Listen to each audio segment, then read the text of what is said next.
This is CBC Vancouver News.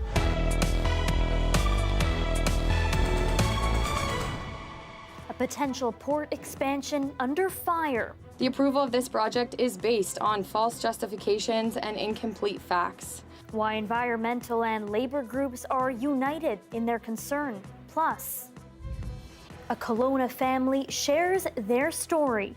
We've never exposed her to the hateful rhetoric, any of the queer hate that is out in the world. So she had no idea that existed. Speaking out against hate after their daughter was questioned at a track and field event. And bidding farewell to a Kitsilano gem. We thought, it's like, okay, times have changed. We need to change with the times. Avid readers say goodbye to pulp fiction on Broadway after over 20 years. Good evening and thanks for joining us. I'm Michelle Ghoussoub. Dan is on assignment this week. The Port of Vancouver says it's disappointed by a recent global ranking that called it the second least efficient port in the world. Officials say it's been a challenging 3 years with the pandemic, floods, and wildfires. As John Hernandez reports, more trouble could be coming with a possible workers' strike. It might be one of the more picturesque ports in the world, but when it comes to getting cargo in and out, the Port of Vancouver is considered one of the worst. To see the rankings unfold the way that they are is not where we want to be. The port's VP of Operations startled by the latest annual global efficiency ranking that put it in second last place, a near bottom finish 2 years in a row. But he thinks the list, compiled by World Bank and S&P Global Market Intelligence, is flawed. I think the rating system is one that's it's challenged to be accurate at a time when we've got this level of volatility in the supply chain. Volatility, he says, like the pandemic, the floods of 2021, and ongoing supply chain congestion. Still, port leadership is promising to climb those ranks through expansion, including the recently approved Roberts Bank Terminal 2 and an increased footprint along the Burrard Inlet. I'm optimistic that the things that we're doing and with some restoration of kind of a more, I'll call it normal supply chain operations, our ranking will be restored to where it was pre-pandemic. It's on the same point that we used to be year before. Truckers say they've heard those promises for years, while inefficiencies have meant fewer available slots to unload or pick up at the terminal, alongside longer waits to get in and out. They only emphasize to get the new terminal or to get the expansion, but what's going on the terminals, they're not working on it. A looming worker strike across all BC ports threatens to slow things down even more. We're in a fragile COVID recovery, and any possible slowdown could have an impact within days or within a matter of weeks, which would impact not only businesses, but consumers as well. If negotiations between cargo loaders and their employers falter over the next 2 weeks, Canada's largest port could be in for some rough waters after an already rocky 3 years. John Hernandez, CBC News, Vancouver. Meanwhile, opposition is growing to that proposed container expansion in Metro Vancouver. The federal government has okayed it, but it still needs provincial approval.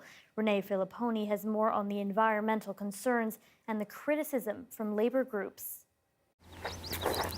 It's a critical habitat for birds and an escape to nature for residents. I've lived out in South Delta since 1969. It really is an environmentally rich area. The wildlife is spectacular. Not far away is a large container port terminal. The federal government has now greenlit a second one, and opposition is growing. It'll be the death certificate for the Roberts Bank Wildlife Management Area. It goes all the way up the food chain.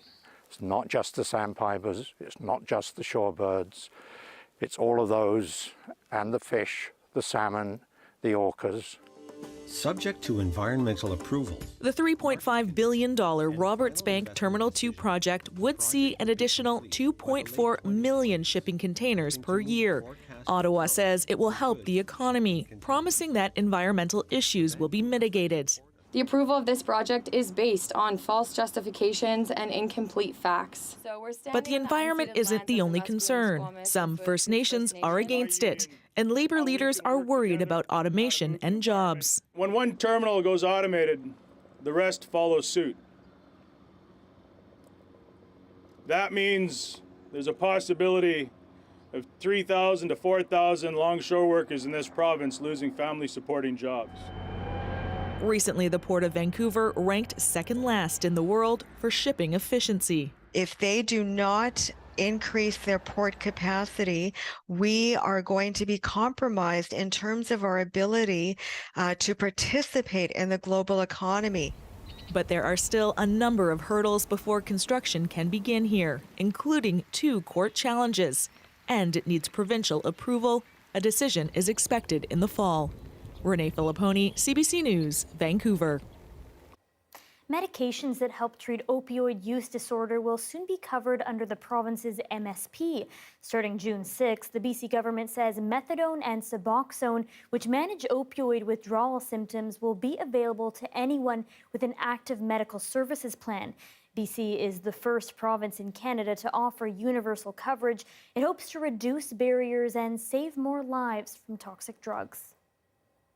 BC's 911 operators say the number of emergency calls so far this year has already surpassed the volume of calls during the deadly heat dome of 2021. ECOM says it's seen a 21% increase in 911 calls in the first 5 months of 2023 compared to last year. There were 39% more calls this May compared to May of 2022, and it's forecasting high call volumes throughout the summer. Emergency dispatchers say extreme heat and wildfires have historically been a factor, and the return of pre-COVID activities are also likely contributors.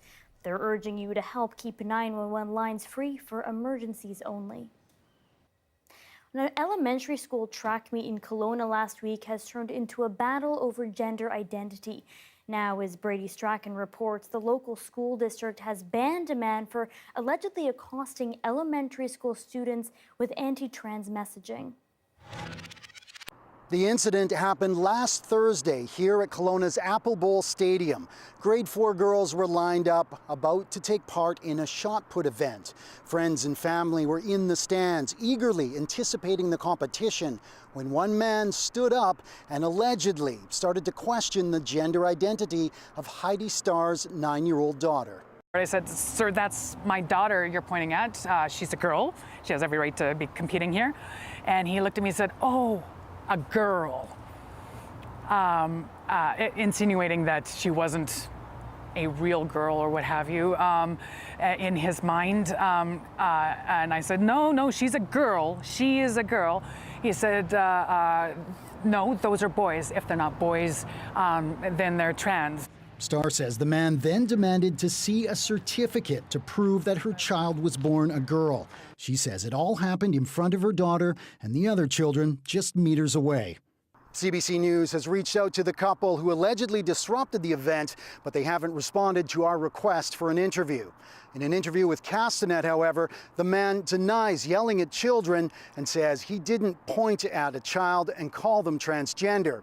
However, the school district has banned the couple from attending any future school district events or properties. The event was traumatic. I think it affected the young athlete's performance. And so that's just not right. Like coming to an event, questioning some other person's gender is totally inappropriate and unacceptable. It completely rocked us. My daughter was born to a lesbian family, and she knows exactly what that man was asking. And we've never exposed her to the hateful rhetoric, any of the queer hate that is out in the world. So she had no idea that existed. Starr's ex-wife, Carrie, is also a parent of the child. She, too, witnessed the outburst and says school officials ushered her daughter and the other children to another part of the field to finish their shot put event. But Carrie says the outburst had ruined the competition by that time for her daughter. She says one of her biggest disappointments, because she said, I would have gotten a ribbon if he hadn't have done that. So she was a little bit sad. She says it's shocking that hateful comments towards the LGBTQ community would show up at an elementary school event. You think it's your safe little community and none of this happens, and it's to show you that it's in your backyard all the time, right? Like Just because your eyes aren't open doesn't mean it's not there. Both moms hope this incident serves as a learning opportunity about standing up to people who oppose inclusivity. And they're thankful for the support they've received from people in their community and around the world. It's made a difference for us to be able to cope and journey through this process while we support our daughter and each other. Brady Strachan, CBC News, Kelowna.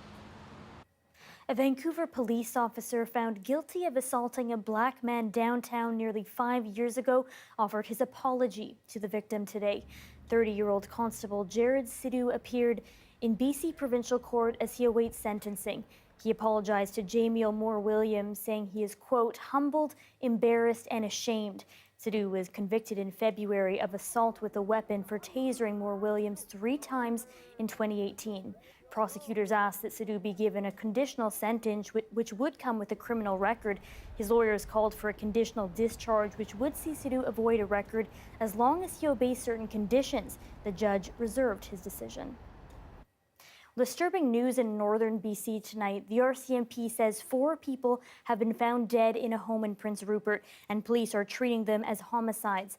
Mounties say officers were called to a home on Silversides Drive at 9 p.m. last night after someone found the 4 victims inside. We don't know if the victims are related or how old they are. Police say they don't believe any suspects are on the loose right now, nor is there any risk to the public. The victims' names will not be released right now. Major crimes investigators are also involved.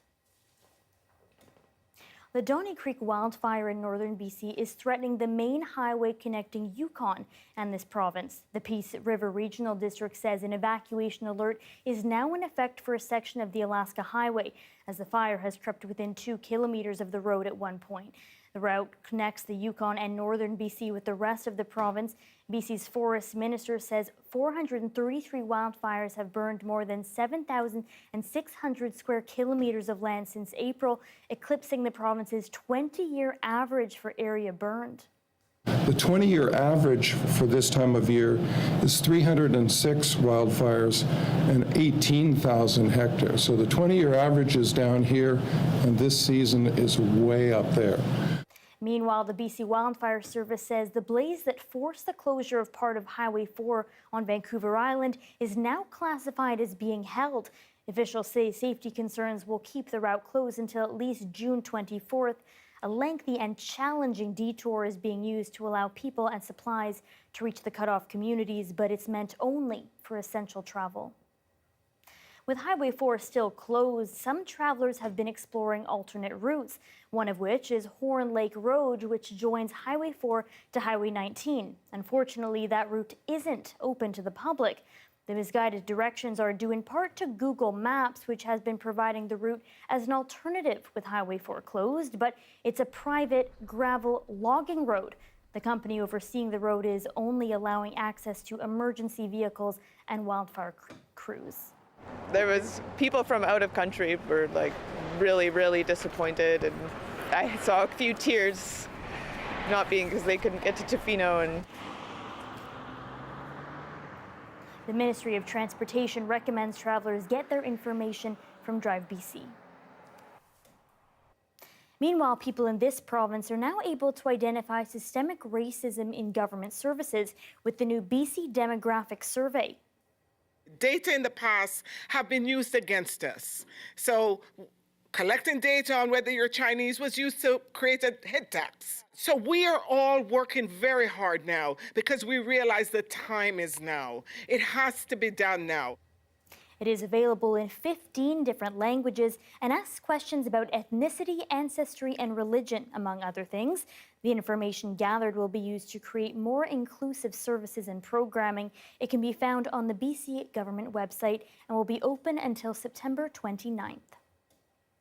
Well, book lovers on Vancouver's west side are saying goodbye to a popular outpost. For 2 decades, Pulp Fiction was a space known for curated and rare books in Kitsilano. Benit Brach went to the location to hear more about why this one shop is closing. Pulp Fiction Books is closing its doors in Kitsilano after 21 years. And we thought, it's like, okay, times have changed. We need to change with the times. We want to keep serving our clients, and we're able to do that, but without these additional costs of operating. Most retailers are moving towards some kind of hybrid model, combining the smaller brick and mortar footprint with online ordering, mail order. Brayshaw says foot traffic in the neighborhood has dropped in recent years, and many customers are choosing to order books via their delivery service instead. And when the building's owner proposed a rent increase, he decided it was time to leave. One of my favorite clients has a phrase that she dropped on me one day. She said, "I am my own book club." And many of my favorite customers from the Kitsilano store were their own book clubs. They were intensely into reading. This customer has been coming to this bookstore for over a decade. I think pretty sad, to be honest. I'm pretty upset. I literally, on this chair actually, what I used to do is I'd go around to all the different areas and this is especially when I was getting into reading and I was like voracious, and I would get all the different copies and I would put them on this chair and I'd end up getting stacks like this tall. They're kind of used. You find a lot of gems here. So things with beautiful covers, old editions. Otherwise, I really just like the environment. You walk through the books. It's lovely. And as these shelves empty, Brayshaw says there will be no layoffs and staff will relocate to other locations or work on special orders. Benit Brach, CBC News, Vancouver. A new art show on Vancouver Island looks to honor one of Canada's greatest artists using AI. We'll tell you more about these computational creations coming up.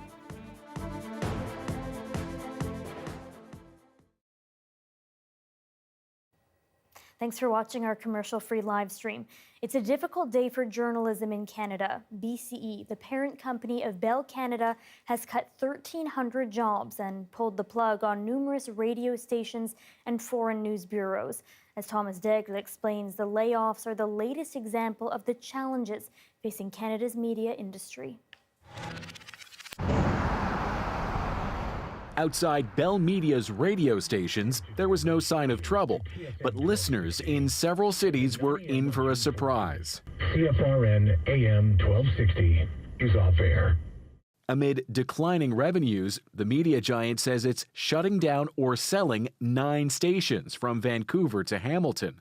Just as Bell Canada's chief executive told staff of significant reductions at all levels, with plans to cut 1,300 positions across the company. I think you're losing a lot of local news, and sports news is news. They're not making money, and the listeners have moved. The listeners have moved to podcasting. A live look from Ottawa. Bell Media runs multiple broadcast news outlets and intends to merge more operations. Among them, CTV is shutting down its news bureaus in London and Los Angeles, with correspondents Danielle Hamamdjian, Paul Workman, and Tom Walters all abruptly let go. We keep hoping that companies will choose to lose money to provide us with the news, and you know, that's just not how business works. Bell Media says its news operations lose $40 million a year, the latest sign of an ailing industry. In recent months, journalism giants Postmedia and Quebecor each announced dozens of layoffs. And they're all responding to the drop in advertising, and a lot of that advertising revenue has gone to Google and Facebook. The federal government is targeting foreign-based tech firms with legislation demanding they compensate Canadian outlets for reposting their content. I hope we can hurry up and also have Bill C-18 in place, which will ask the big players to support our journalism industry. Ottawa hopes that bill will breathe new life into Canadian news media. As for Bell, it says it can't guarantee there won't be more job cuts to come. Thomas Daigle, CBC News, Toronto.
Two BC artists have been teaching students about artificial intelligence using written prompts to create artwork inspired by the work of great Canadian artist Jean-Paul Riopel.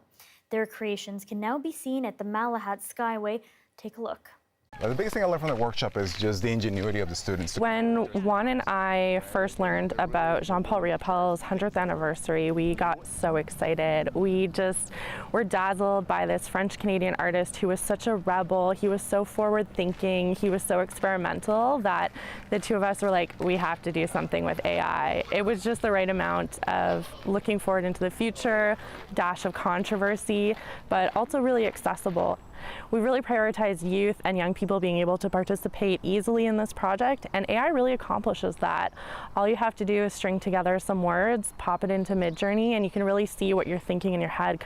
So Midjourney is one of the software that has been developed in order to generate images using artificial intelligence. And they have trained this machine learning algorithm to understand the language that people are putting in as their prompts. And then from that, it starts creating something that kind of represents that based on all the sources of images that they have. We can tell it to paint something in the style of a particular painter. And when we heard about Riopel, one of the things that he did was painting without thinking, letting your body do all the painting. And the connection was, well, that's kind of how AI paints. It really paints without thinking. It's just trying to guesstimate what your prompt might look like. But we are putting the humans ahead of the AI. The collaboration, working together to develop something in groups is what we wanted to focus on. So during our workshops, we actually show an image to our students and we say, let's try to break this image down visually and then write it down so the AI can replicate it. So we go through a series of steps where we say, okay, what kind of medium is it? Is it oil painting? Is it an illustration? What color is the background? And they actually start getting the image being replicated by AI. I'm trying to figure it out. The youth group wanted to do something with race cars, which was perfect because Jean-Paul Riopel loved fast cars. So we developed a prompt that has Hot Wheels. In the style of Jean-Paul Riopel, it definitely gave us something very abstract, very textured. So the students of France and Kelsey, a lot of them they're very socially conscious. So we wanted to incorporate that, and they actually came out with this beautiful prompt of half the earth on fire and half not on fire. Which nowadays is a very something that we suffer here in Victoria and BC all the time. You're looking at a shot of Victoria Harbour at sunset this evening. Johanna will have your full forecast next.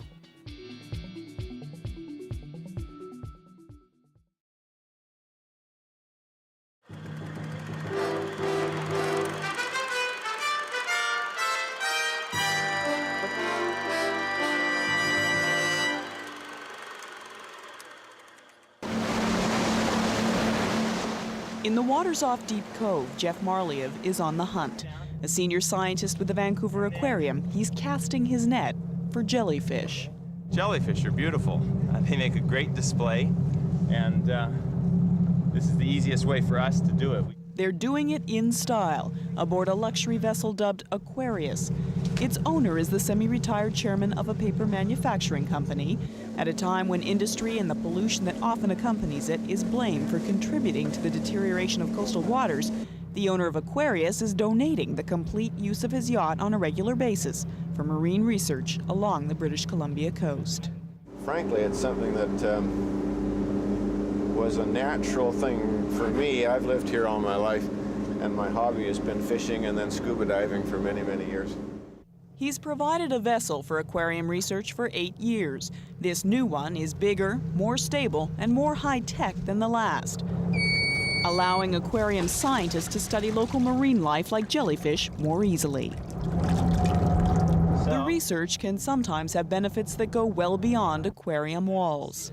Aquarius is an interesting animal because it turns out that a protein extracted from aquaria in the 70s is what made testing human blood calcium possible. You never know when some kind of marine life is going to provide an answer to a human medical problem. The debate over the value of keeping marine mammals in captivity has subjected aquariums all over the world to intense scrutiny and criticism, and they are under increasing pressure to demonstrate their relevance. Just grab that lower line. After working in aquariums in Seattle, New York, and Hawaii, the new director of Vancouver's aquarium says Vancouver has long been recognized as a leader in education and research. Now, he says, other North American aquariums are following that lead. We used to be just places where you went and looked and saw. And that was great in the 60s or the 70s when even scientists didn't understand jellyfish, for example. The first jellyfish ever kept in an aquarium were in the late 70s in Seattle. That's not very long ago. Today, a sign of the new times. Half an hour after netting them, scientists move the jellyfish into display tanks at the aquarium. These are jellyfish out there. Yeah. Chloe. The education has begun. Kelly McClugan, CBC News, Vancouver.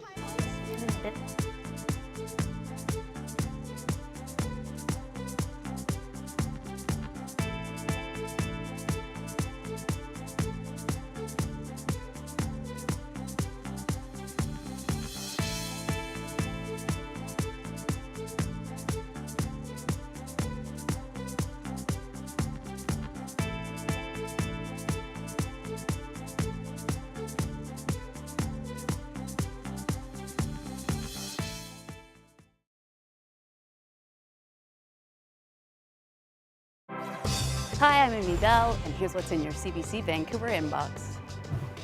The 15th annual Latincouver Festival kicks off this July, and CBC Vancouver is proud to be the exclusive media partner. Enjoy a series of sensational Latin American experiences and the popular Carnaval del Sol Festival. And CBC British Columbia launches The Herb Original, a new podcast for Indigenous History Month. All episodes are available now on CBC Listen. The weather update is brought to you by Direct Buy Furnace, installing the most reliable heating and cooling brand. It's hard to stop a train.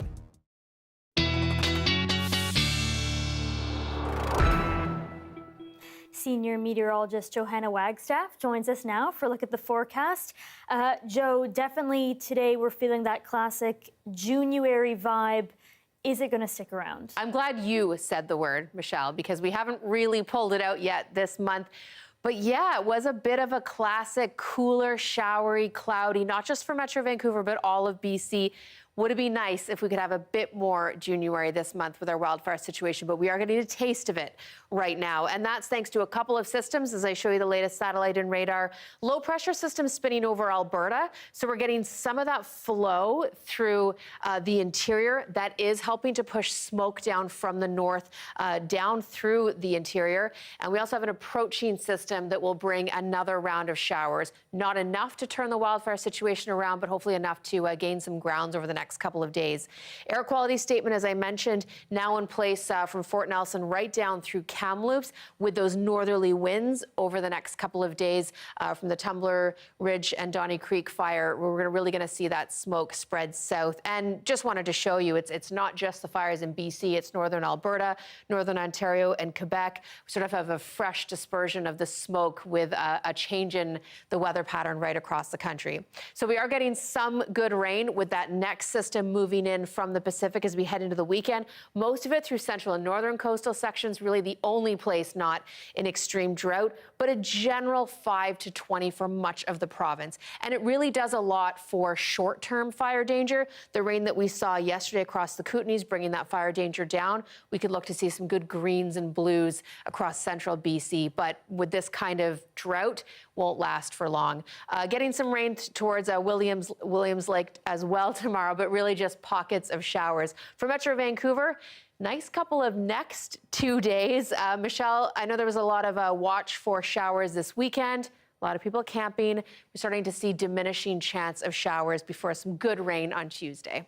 Okay, definitely feel that relief as soon as the temperature comes down. Big time. Thanks, Joe. You're welcome. And that is your late news for Wednesday. Thank you so much for joining us tonight. For news anytime, visit our website. That's cbc.ca/BC. Your next local news is on the early edition on CBC Radio 1. That starts tomorrow morning at 5:30. Good night.